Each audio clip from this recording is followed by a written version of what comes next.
From the Library of Congress in Washington, D.C.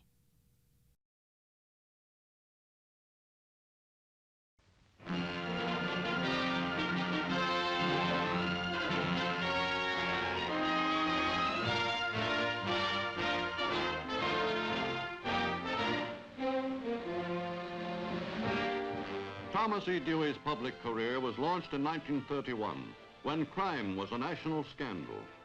4 years later, early in Mayor LaGuardia's term, Dewey was appointed special prosecutor by the governor to war on organized crime in New York. Mr. Dewey, you have been given a most difficult task, but the opportunity of helping the people of this city. What can we do to help you? There's a detective in New York, Mr. Mayor, who I think is one of the best detectives in the United States.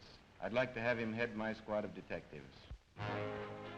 From the beginning, Dewey faced an almost hopeless job, clearing out gangsters and racketeers whose hold upon the city had been tightening through years of Tammany rule.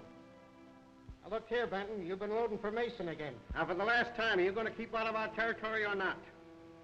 I'm not.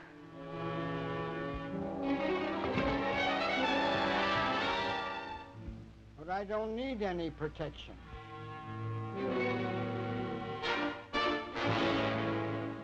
Dewey's small hand-picked staff began its attack on the underworld by ferreting out secret records and getting the frightened victims of the rackets to talk.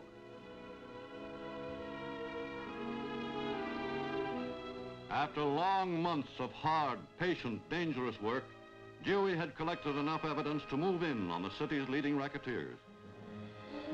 Out of the 73 indictments he secured against key criminals, Dewey convicted all but one. Rackets, which had flourished with complete immunity, began breaking up as the city's gang overlords went off to jail.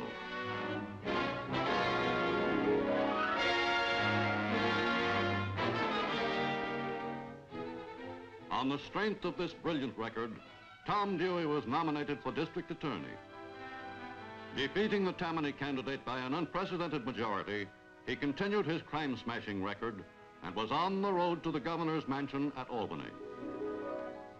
Though it was in New York that Dewey rose to fame, he is the product of a small town in the Middle West, having been born over a general store in Owasso, Michigan in 1902. He was the only child of George Martin Dewey, county Republican leader and publisher of the local newspaper. Local residents today like to point to the school where young Tom got his early education before going on for a degree at the University of Michigan. In a nearby church, which the Dewey family attended regularly, Tom was a member of the choir. In the same neighborhood where Tom grew up, his mother lives today, and like all mothers, is proud of her son and his achievements. You certainly must be proud of Tom. Well, yes. I think all of Owasso is happy over his success. Of course, he always was a worker. When he worked hard. And when he played hard. And I do know that he will always have the best interest of our country at heart. Though today he is governor of the most populous state in the Union, Tom Dewey cherishes the moments when he can relax on his farm near Paulding, New York, and live the kind of simple family life so many millions of Americans know and love. At home in the out-of-doors from his own early boyhood, Tom Dewey likes to take whatever time he can from his busy public life to spend with his two boys, Tom Jr. and John.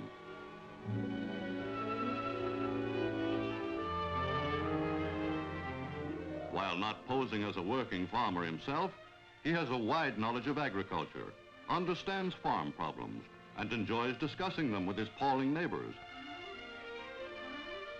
Poultry and dairy farming are major enterprises in New York State. And as governor, he has taken vigorous action in giving constant aid to farmers in their fight to improve livestock and crops. During the war and since, Governor Dewey's Food Commission has helped farmers increase production and fight food shortages, which are at the root of high prices. As governor of New York, Dewey has won his place among American political leaders by his record of good government during the past 6 years. For the great state of New York, with its population of 14 million, with its enormously diversified areas, ranging from sparsely settled rural districts to the world's #1 metropolitan center, is almost a nation in itself, and the job of governing it is second in importance only to that of the President of the United States. By running the state with such economy and efficiency that he was able to increase public services while cutting taxes, Dewey won the full confidence of the people of New York, who in the elections of 1946 returned him to Albany for a second term by the largest majority in the state's history.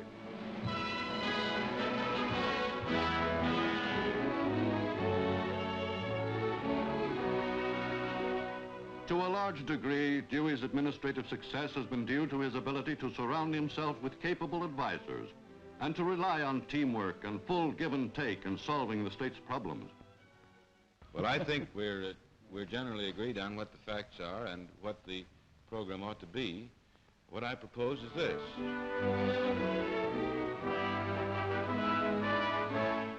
The governor of the Empire State has also shown that he can work successfully with the legislative body. During his 6 years in the state capitol, this teamwork has produced many sound and forward-looking laws. For veterans, a constructive program has been worked out providing convalescent centers, personal help, and housing for more than 60,000 persons.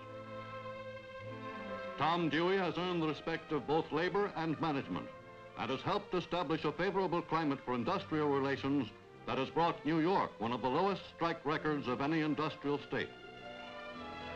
At Cornell University, a state school of labor and industrial relations has been established, the first such school in the country.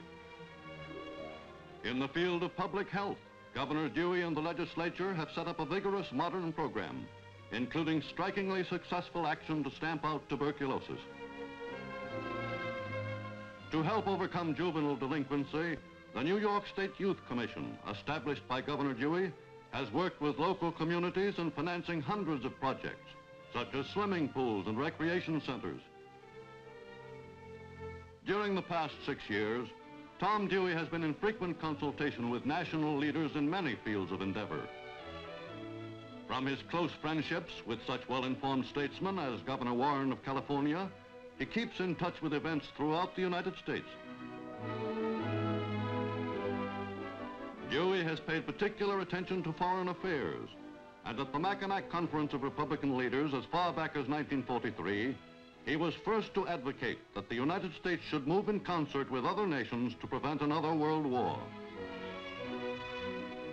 By his foresight in backing aid to Europe and China, and in urging the use of the European Recovery Program to create a federation of Western Europe, he has won the admiration of statesmen such as Senator Arthur H. Vandenberg.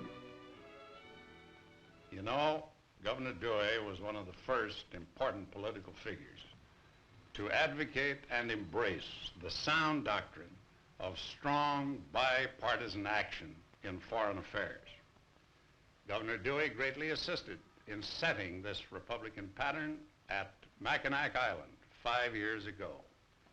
And since then, he has consistently demonstrated his thoroughly competent grasp of all of our major foreign problems. On his trips throughout the country, Tom Dewey has won the confidence and enthusiastic support of men and women in all walks of life.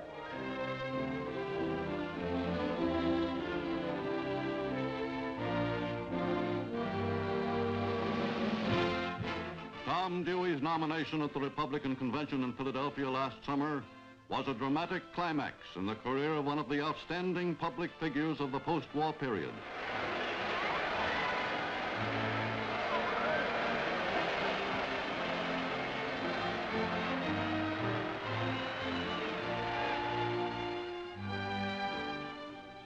The story of Thomas E. Dewey is a representative American story of a young man who, with no special privileges, but by ability and hard work alone, has climbed step by step up the ladder to fame and political greatness. It is a story of which Americans may be proud, for it is typical of the opportunity that America affords.